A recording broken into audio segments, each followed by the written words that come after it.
come by, and I smile when I think how it must have been. And I know what a scene you were learning in. Was there something that made you come back again? And what could ever lead you? Welcome, team. Welcome to the beginning of the show. We had a little bit of a competition, wondering who would be the last one to approve their camera use. Good to see everybody. It is Super Saucy, episode 12. Welcome back, Kotters. Same place, new kids, new possibilities, new journey. I think we should have started out by actually identifying which character in Welcome Back, Kotter would each of us be. Like, you should be able to name one for the other person. Jason's muted, so we're going to make him Horshack. Yeah, perfect. Wait, I'm not going to change that, actually. I think we can keep that on the entire time. And if he's Horshack, that's probably good. Yeah. So we're starting the new school year with bullying? That's right. I'm in a protected class, just so you know. You're a protected class. I am. Several. What? I think it would be really bad for the future of this podcast if we start to identify what protected class you're part of. We'll stop the recording shortly and do that. Well, anyways, listen, welcome back, everybody. We were talking in the pre-show about kind of themes going into the new year, what's on our mind, and the types of things we're going to talk to the staff about. What do you guys think is top of mind? What are you thinking about as we record this? End of August, staff are coming back. Super excited for the new year. I know all of us are. What do you think? One of you wrote about it recently. There was a recent entry that one of your minds came up with about that unique opportunity education with the Fresh Start. And I keep focusing on that, how each year, new opportunity, clean slate, windshield big, rear view mirror small. And I'm really trying to hammer that home in each forum with our new teachers, with our returning veterans, with the leadership team. I just have found myself gravitating back to that fresh start, new opportunity every day, providing that spark and that interest. And whether it's year 3 or year 33, treat it as if it's your first, because the students sitting in front of you have that unique opportunity one moment in time. And whoever was so poignant in pointing that out, I never really focused my mindset that way, but now I'm leaning heavily into it. I had the opportunity, and I want to give him credit, to spend some time with the superintendent of Port Washington, Gaurav Passy, and he told a really interesting story, and I hadn't thought about it this way before, to his leadership team about his annual summer vacation, which I think a lot of us, have done with our families or have annual traditions. And I think most people listening probably, even if it's a trip to an amusement park that everybody does every year with their family, whatever those annual traditions might be, but that he was reflecting on how he's taken this particular trip for several years. And it occurred to him that it really isn't ever the same trip, that every year his family is different. His kids are different. They're at a different stage of development. We've been going to the same place for 20 years. We joked about that earlier in the summer. And I was thinking about that, the difference between, when we first went and it was diapers on the beach, and now it's not packing diapers, but making sure there's enough beer in the cooler for the people that can consume that, which differs greatly from the number of people that could consume it when we first started to go. But point being, it's so interesting when you think about these annual opportunities to start the journey over again. And it really is different every year, different circumstances, different stage of development, unique opportunity for kids. But for staff to really think differently about the coming year and be on a new journey every single year is a pretty fascinating part of our work. And when we put that exact idea through the lens of our kids, what an opportunity for them. Their developmental stage is happening at a much more rapid clip than ours is. And so 6th grade could have been just this bottomed out, terrible year that had parent meeting after parent meeting after parent meeting, where a family might have been in significant challenge or even crisis. But then 7th grade offers a whole new opportunity. And we do our best in schools to ensure that kids are not branded with a scarlet letter. so that they too have a small rear view mirror and a big windshield. It's a fresh start next week when kids come back. It's theirs to make, and it's ours to help them make it. Yeah, and I think it actually even goes beyond that. It's not just a fresh start, it's an opportunity to have a really optimistic start. So when you look at John Hattie's research and effect size, the second highest effect size is teacher estimates of student achievement. And so the idea of not just the scarlet letter, but going in with the mindset that these students are highly capable and they can do great things. But also, when you think about that, it's not just having that mindset about students, but I think it gives us an opportunity as leaders to not have the scarlet letter also, that it's a new year with new kids and new situations for our teachers, and how do we keep that same mindset.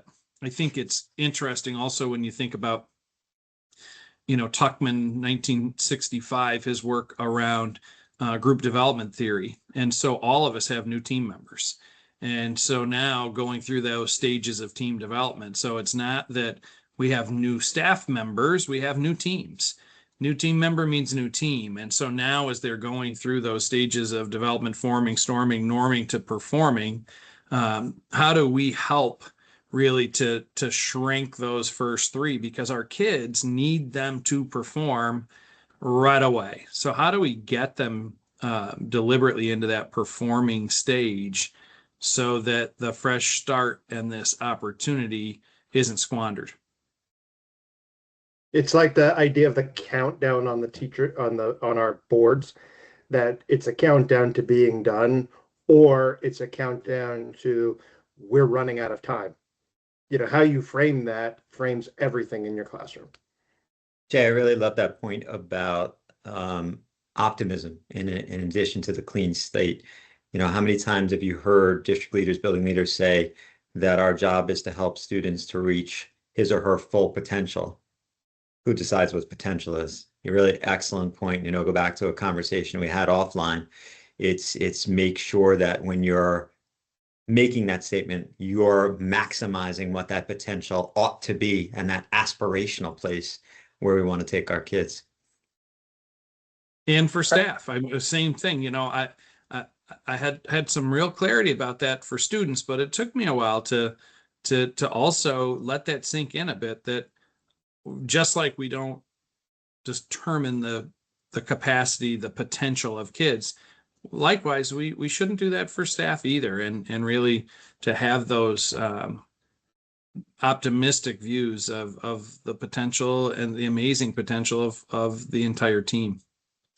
So I had an interesting experience with my 5-year-old who she's got a fever and she's sleeping right now as we're recording. So if that changes and my screen goes blank, you'll know what I'm up to. But when we talk about opportunity and potential and how that continues to change and evolve, the way we see experiences for kids also has to change and evolve. I caught my daughter the other day sitting at this desk at my house, and there's an extra mouse in the desk, and she finds the mouse and she's playing on the wireless computer keyboard. Nothing's hooked up to anything. I said, "What are you doing?" And she's going to kindergarten this year. So I've been asking her all summer, "What are you going to learn?" "I'm going to learn math. I'm going to learn to write more words," and all of the exciting traditional things. She's moving this mouse around the table. And I said, "What are you doing?" And she said, "Oh, I'm a doctor." And I thought, all those little bags of doctor toys we have downstairs mean nothing to her, because when she sits in the doctor's office and the doctor wheels up with the computer and asks, "Do you eat breakfast? Do you eat lunch?" And she's clicking, her view of what a doctor is and what that, is so different than what ours was, right? And so when we have to know our kids are seeing the world totally differently when we're coming in, and it can't be our view, it's their view. Little does she know that doctor is really just playing online poker while she's asking her a series of questions. But seriously, and they have no penmanship still. No, that is fascinating though. I was thinking, Jason, you reminded me of when you talked about the possibilities for staff and the potential for staff, the importance too of thinking about staff differently and in a differentiated manner. They're not a monolith, right? And even in your preparation for the year and getting people ready to go, what are we doing to address the needs of different people on the staff if we're really going to maximize that opportunity for them? And I know Anthony Muhammad's a good friend of yours and a person who's written quite a bit about this in transforming school culture, thinking about those four groups of people, right? The believers, the fundamentalists, the tweeners, and the survivors, and what each of them needs, but also understanding that on any given day, any given month, any given issue, people are in a different place. They're on a spectrum, and we often prepare for the year with one group of people in mind, maybe two if we're differentiating for brand new people. But what should we really be doing, uh, with people when we implement change, when we lead them through the course of the year, when we work with principals on working with their staff, to think about those four groups of people very differently and adjust our strategy, adjust our leadership based on their different needs. If we're really going to maximize the opportunity for each of them, shouldn't we be thinking differently about how we lead them? Well, it's interesting. You use several times the word needs because another book that Dr. Muhammad wrote, in addition to transforming school culture, but he wrote with his co-author Luis Cruz, who joined us in a great book called A Time for Change. And what they talk about with resistance is resistance from staff members is a symptom of either their individual or collective needs not being met. And so they have different needs. So each of those categories, if they're resistant to change, resistant to something that we might consider to be an innovation, et cetera, that really their resistance is just a symptom. So have we figured out what either the individual or collective needs are? And then they go on to talk about the types of needs. Is it a cognitive need, an emotional need, an intellectual need, or an accountability need? But to your point, we talk a lot about what each student needs, but we also have to think about that with our staff as well. And now's the time. Yeah. So, but this gets at something else too. I'm worried about this. I'm curious how you guys feel about it. At the end of last year, I felt like, and I know we talked about this in an episode, I think in June or July, about how cooked people were. Like there were a lot more survivors at that point, a lot more people feeling burnt out. And I think the consensus among us was just that people in general were tired. Not just teachers, but in general in communities everywhere. It's an exhausting period of time. If you think about what's happening in our world right now, relative to war, relative to just a lot of emotion and disenfranchisement and disconnect for people. And I say this from the shores of the future Lake America, right? Like there's a lot going on and people are coming back now.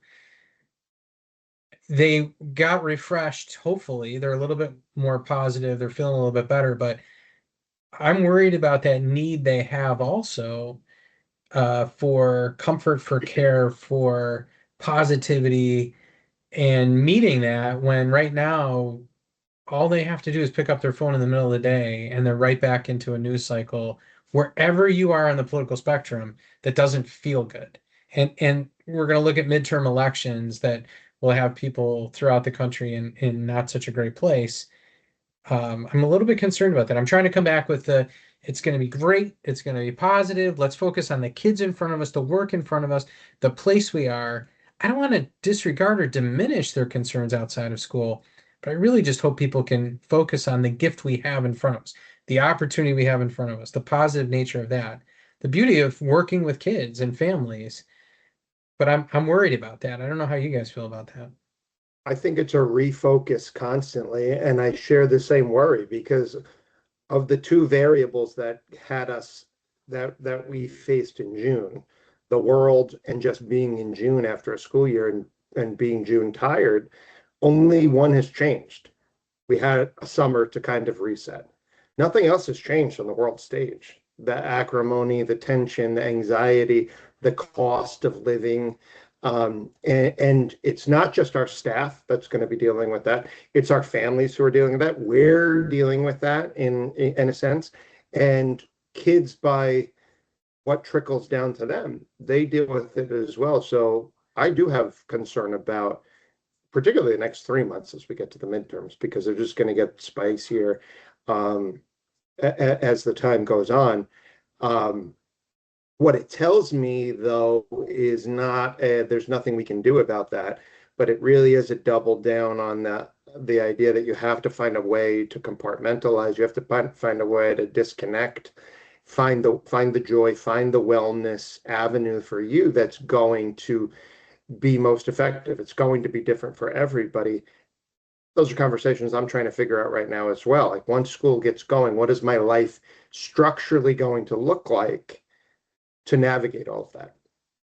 I think, Kevin, and to your point, Lars, when we talk to teachers about making their classroom a safe space and having awareness of, what's in the metaphorical backpack when the children arrive in school and being a trusted adult, that helps with the compartmentalization that Lars referred to. There are crazy, scary things happening in the world, but we have this opportunity 42 minutes or for 6 hours each day to insulate our students from some of that outside.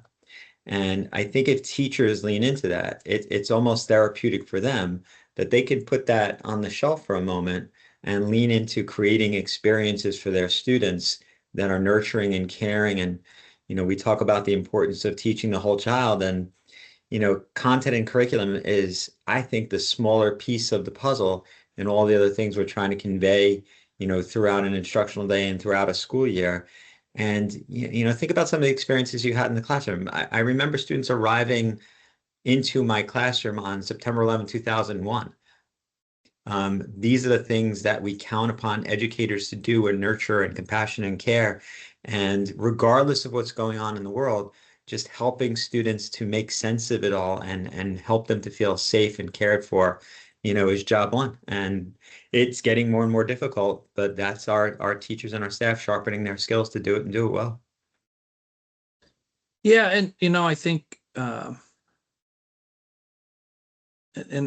not to be contrarian with things, although it's very comfortable for me, but You seem you like you're remember struggling to be a contrarian. yes, you Yeah, remember all I mean, of, what minute are we in? 20? And this is Yeah, it took this long. I'm shocked. Hey, we'll be there for you. Work your way through it. Let's thank hear you. it. All right. Listen, speaking of needs, Jay needs some swag. Let's move on. Yeah, no. Oh, he's a Sorry, contrarian even what he's some wearing. some of us, we're working late. So anyway, here's what I it's not that I disagree, but which means But I I guess do. you did. But when were the years when you're like, really nothing going on in the world, nothing going on in the country, and man, this is going to be an easy year. This is easy street, nothing happening. I think that that we're in this oh my goodness, now is worse than it's ever been. Yeah. And I think that everybody always thinks that. So you mentioned 9/11. Holy cow, and what that looked like, and Great Recession and all of these things. I think that there are challenges all the time. And some of those may be political challenges and world challenges and wars and economics and all that. There's always a problem of the day. COVID, for crying out loud. Like, and so I think that we have to also be careful not to play into kind of the narrative that, oh man, things are so bad and it's so hard and where everybody's burnt out, etc. Not to minimize the how people are feeling, but also I think we have to control that narrative a little bit. Yeah, there's a lot going on, but there's always a lot going on. I'm into that. What I will say changes it for me is the humanity of all of this, how we're treating one another. That feels different than our lifetime. Wild current events are wild. They were in 1968. They were through the 70s. They, like you said, you can point to all periods in history. I run the way we're treating each other in the world, in this country, through the lens of what we're doing and training, teaching our children to grow up. And that's my concern. A war in Iran, a trade war in Canada, Lake America, all of those things are just the flavor of the day. But at the foundation of it is how we're treating people. And we're seeing, and we see that now, how we're talking about how schools are doing more than ever before in the things that pull us out of the lane of reading, writing, and arithmetic, right? It's the whole child, the wellness piece, the humanity piece, the compassion piece. That's the only difference I see. All the other stuff I'm with you on. And I agree with you. And, people led schools through desegregation, and, Yeah. you can look at, no Irish need apply. You can look at the fact that public schools were not designed for all. And so now some of that humanity that we talk about was actually the design, the initial design of public schools in the United States, was for white Christian males, really, so they could read the Bible. So I think that there have always been those things. There are unique challenges now and contextual things, but I really think that we have to reframe it to say yes, and there are also incredible opportunities and incredible resources and incredible partnerships that haven't existed previously, that I think in terms of setting that tone for the year is really that, again, that one of optimism, that there's a lot going on. And you know what, last year was a tough year, and we had a 97.4% graduation rate. We had a 95% graduation rate for students with disabilities, and a 96% graduation rate for our economically disadvantaged students. That was during the time when the world is crazy and the humanity is crazy. The humanity that I saw for our staff doing great things for kids didn't change. I shared this story today. We had all of our staff in.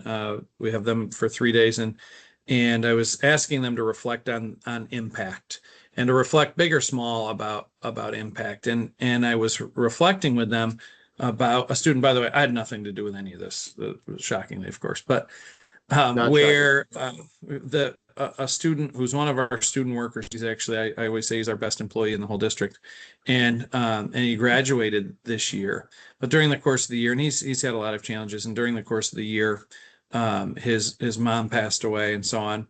And during the summer, one of our building's head custodians somehow realized, and people did great things to get him to graduation, but realized that he hadn't had a graduation party, and all of a sudden he had a graduation party at the school that a custodian organized, and so on. And then I happened to walk by a conference room in the district office, and the deputy superintendent is there on the big screen working with him on an application, a county job application, and so on.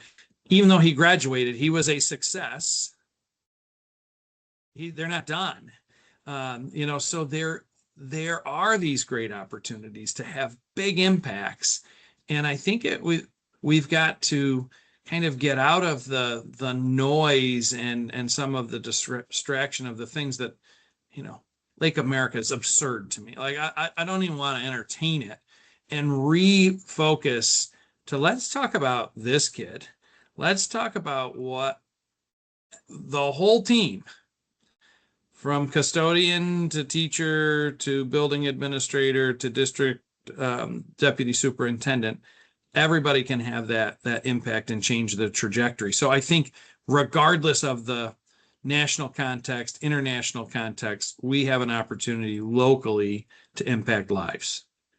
I agree. And go backwards a bit to the safe, structured, supportive environment that you've created in Windsor, right? So that's why that happened. And that's why that continues to happen for a graduate who still feels like the resources in your school community are their resources, right? There's the lesson. Despite all of it, that's our locus of control. It's not what we can't do. It's what we can do. I love And that, by the way, just to be clear, sorry, Kev, one thing. None of them knew that anybody even knew they were doing it. It was not for recognition. It was not for praise. It wasn't for look for me. It's something that I just happened to stumble upon because they were doing it simply because it was the right thing and it's what they wanted to do. Yep.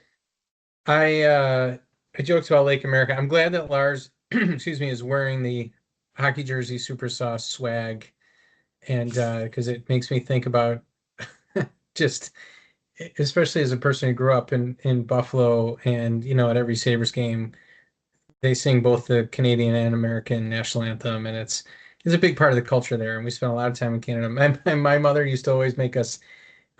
We would go over to a family place in Canada in Fort Erie, and to really enjoy the day, my mom made it pretty clear that we had to be able to sing the Canadian national anthem as we drove over the Peace Bridge, or it was not acceptable to be spending time in Canada. I'm anxious about seeing our dear friends from Thought Exchange, who will be nothing but kind and generous and thoughtful, recognizing that we are all not interested in tariffs and Lake America, but it, as much as I might joke about that, more out of probably embarrassment, or like you said, Jason, it's completely absurd and you'd rather not think about it.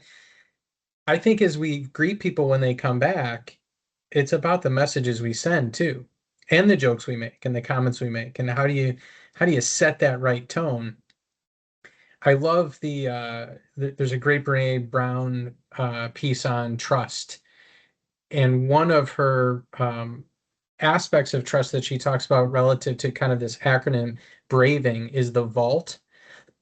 And she talks about how, when people come to you and they share a story that's not theirs to share, and of course it's always the just between you and I, they're really also making it pretty clear that they're willing to share your story.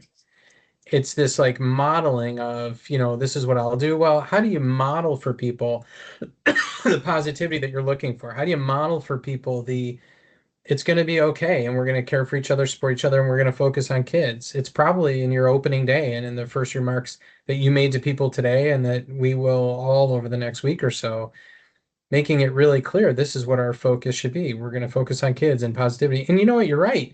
When you think about the things that all of us in our careers have worked through, from before 9/11 and tragedy and challenges in our districts to COVID and everything in between, the consistent strategy was to provide a caring, loving, predictable environment for the kids in front of us. Every time Kevin, we went back to managing it, it was about that. So we should be doing that for our staff too, right? Sorry, Lars. during COVID, you said something on a Zoom that actually stuck with you. A lot of things you say stick with me, but this stuck with me. When we were, They stick to the bottom of Jason's shoe. They stick with you. yeah, hand wringing about, all right, what is this going to look like? How is this going to be?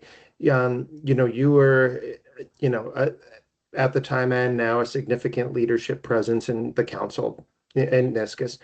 And you sort of boiled it down and you said, so at that time, we thought that was the craziest thing we had ever seen, the most absurd thing that we'd ever seen, right? And to your point, Jason, yes, we're all saying like, it's just like the stock market's never been higher, right? Like all the things are just getting more absurd. But you boiled it down and said, let's go back to the basics of what we do. We make lists, we line kids up, we process systems, and then it works. And what did we all do? We went to work to do that. In Monroe County and in Suffolk County, we were a zone that tested as well, and you just did it. And so you're right.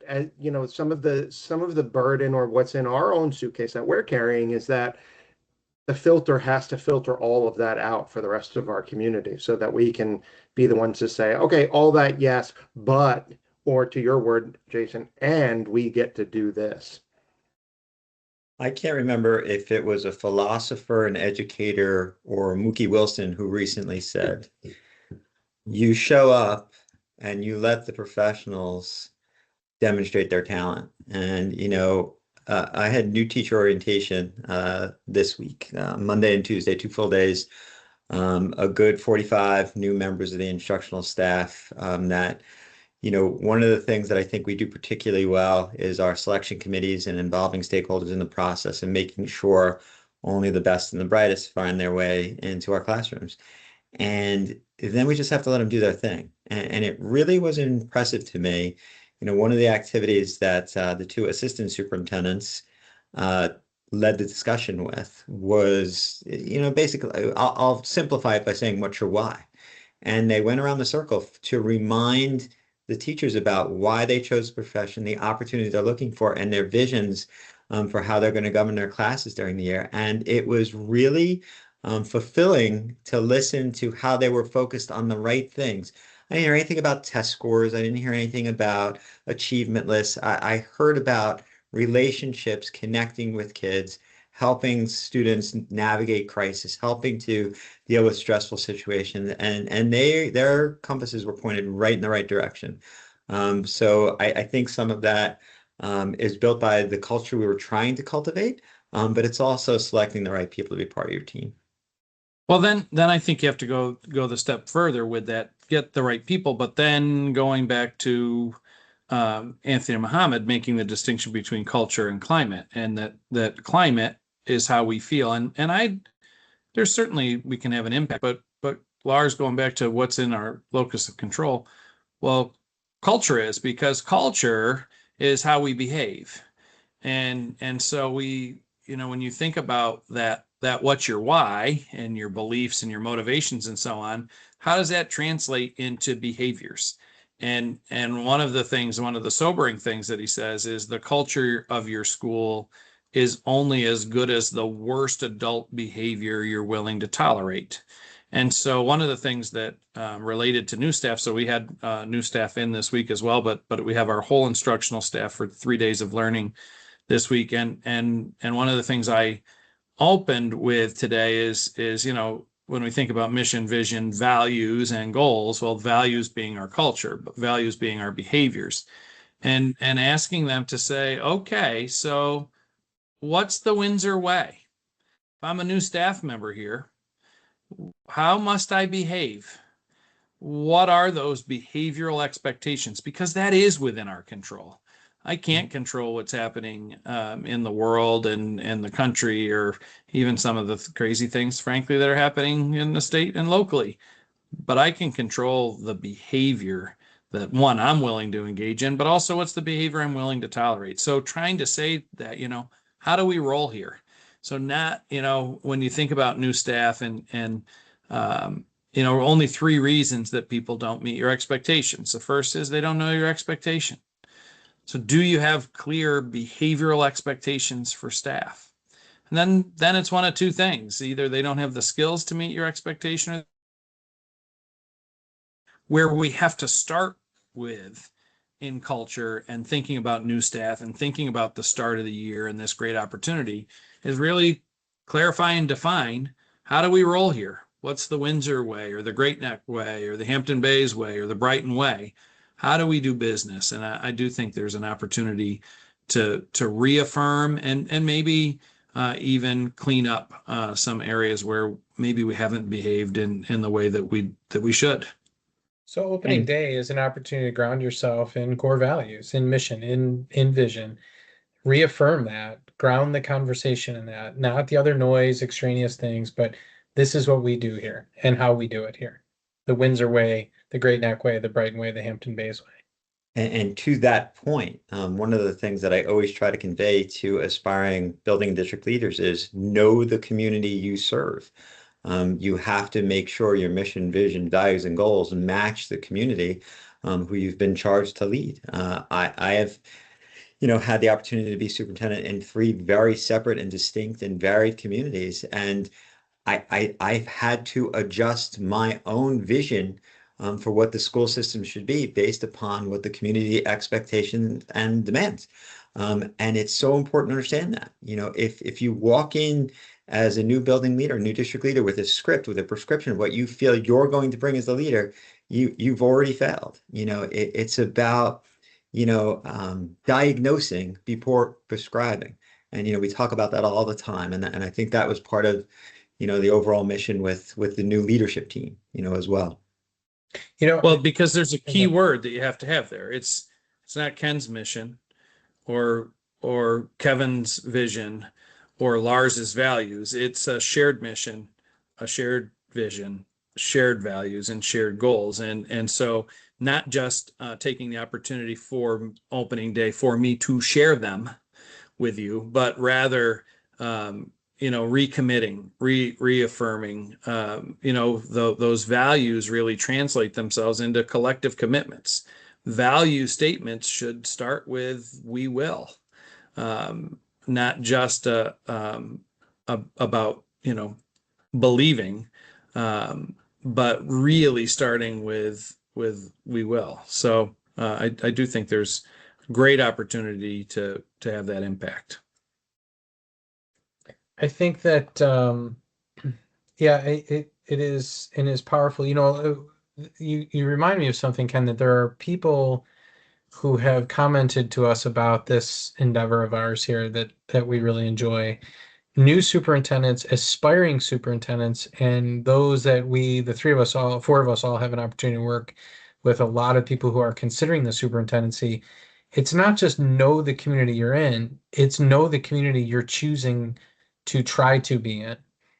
In other words, pick the right place too, because if you go to a place that does not align with your values, thinking that you will change that place's values, that community's values, the things that are most important to them, you're likely going to have a pretty uphill battle on your hands. And that doesn't mean that as leaders, we don't influence those things. We don't guide people in a certain direction and help get them there. Of course, that's leadership, right? But there's a difference between that and going to a place that just completely is misaligned with who you are and what's most important to you. And I would assume for people that are in that situation, it must be enormously difficult to be somebody who they aren't while you're giving everything of yourself to the job. You can't really give everything of yourself if it's not aligned really with who you are in the place you're at, right? So I think of all of us in the places we're at are in the places that align very directly with who we are, what we're about, what's most important to us. We've picked those places, made homes in those places, and it feels good to be able to do that, to kind of align the work with who we are as human beings too. And I think that's just an important point to emphasize with people, is also go to the right place. Mm-hmm. And then recognize when it's not the right place, and do something about that. Make some decisions for yourself that are better aligned with who you are and what makes the most sense for you and your family. It's your own return on investment, right? If you're going to pour as much time, talent, and resource into a place, you want the return on it for you. You want to grow, you want to feel fulfilled, you want your family to feel fulfilled and valued by this role as well. All right, so I hear a ton of positivity about starting the year in a way that leads people towards positivity and focusing on the kids in front of them, grounding ourselves in our values, grounding ourselves in our mission and our vision in our districts as well, and really helping people focus on this great opportunity in front of us, right? The new journey. I wanted to share, as we kind of wrap up, a reader and a listener sent us a top 10 list based on super sauce recipes over the past year or so, that he was able to synthesize using some tools, of course, to do this. And I want to give him credit. Eric Race in Johnson City, great guy and a colleague of ours, really good person. But he sent us this curated list of the top 10 necessary leadership approaches designed to guide your team's collective movement that came from our recipes over the past year. So let me read this top 10 list. Certainly comment if you'd like, guys. But number 1 was refuse to accept the predictable inequities. If it's predictable, it's preventable. Number 2, focus on adult-controlled conditions. Can't control every factor in a child's life. We have total control over the school environment, though. Number 3, replace vague labels with precise, actionable evidence. Number 4, lead beyond persuasion to build collective belief. And that notion of ethos, credibility and trust, logos, logic and reason, and pathos, purpose and connection. Really combining those 3 being a transformational leadership approach. Number 5, prioritize getting it right together over being right. Such an important one for all leaders, right? It's not always about being right, but getting it right collaboratively. Number 6, treat the district budget as a moral document. Jason, you do a great job of explaining this all the time, that the the budget being the numerical representation of our mission, vision, values, and goals. I think that's such an important one to take away. Number 7, embody trust but verify with operational humility. 8, be the thermostat, not the thermometer. 9, approach hiring and onboarding as strategy blueprinting. Something you talked about, Ken, in terms of hiring the right people. 10, anchor district culture through purposed presence. Presence communicates priorities, and what gets celebrated gets repeated and eventually becomes culture. Yeah, I think Eric named all 10 themes brought to us by Dr. Jason Andrews. That was just the Jason top 10 list. And I feel very very proud that we're eligible for the David Letterman show at this point. Now canceled for so many years, but the top 10, we made it. I really thought I should go in order of 10 up to 1, but for sure would lose track in between. But and I should have found one, Lars, because for sure in here there are several that you have touched on many times and today. So sorry I didn't highlight you as well as we went through them. None of them were mine. No, at least 7 of them, but I just didn't mention it for sure. They're all Jason. I mean, I'm the JV member fine. of this Fine. It's fine. AI, baby. I don't know. So You need Jason was pretending to be artificially intelligent long before the term came along. yeah, it's artificial. Now, I really enjoyed looking at that, because when you start to synthesize it, and obviously you see a lot of overlap and parallel, but we joke about it being a recipe and all of that, but there, this work is difficult. But I'm not so sure that it's overly complex. It's right. You can go right back to Josh Allen, right? So, You old mule. There it is. Be good, do good. God bless, go Bills, right? I mean, but really, the recipe can be pretty simple, and I do think that a lot of it is, as leaders, are we being good people doing the right thing? Since we're all in on this now, Jason, at least I'm going to get a response out of you, because this is the last time we're going to record before we open up the fall campaign. Hey. It is time, man. I'm got to be working on my singing. Although it turns out someone just said, so how have you been to any of the games? No. Are you going to the opener? No. And they asked, and I've sold them all. And they said, so it turns out you're more of an entrepreneur than you are a fan. I said, well, yes. I am a big fan, and I'm happy also to pay the bill. Capitalist and a mafioso. Right. Which, for anybody listening, Jason and I have many tickets posted. We are willing to accept offers. That's right. They are Go available. This segment brought to you by Go Bills and pay the bills.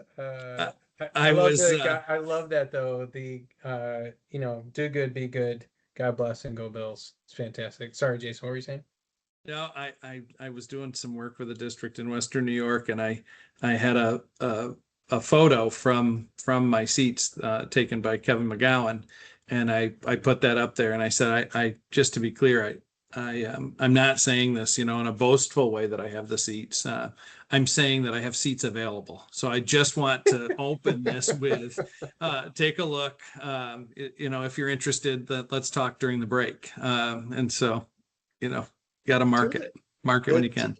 Two largest disappointments when the NFL schedule dropped is that when many of us will be traveling to Buffalo for the New York State School Board's convention, they're on a bye.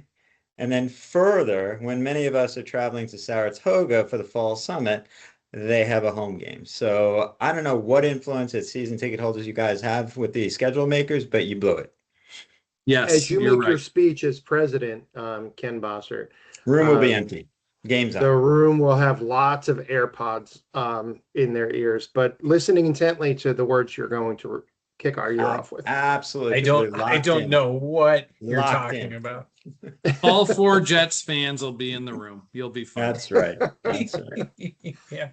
They will be playing or not playing even if they're scheduled to be playing, right? So I'm making my family come just to fill the seats. Mhm. we're really excited for it, Ken. It's going to be fantastic. And we are excited to celebrate you, even if it's with an AirPod in one ear. And 7 I other won't- people. I wouldn't expect it any other way.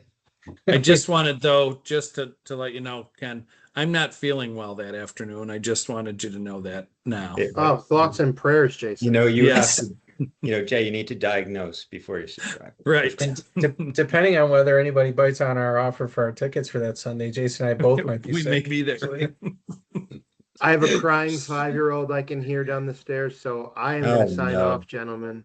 Oh my goodness. Go provide that care. Lead and inspire, Ah. gentlemen. Great, Ciao. great talking to you. Be well. Have a great year. Be good, guys. And what could ever lead you?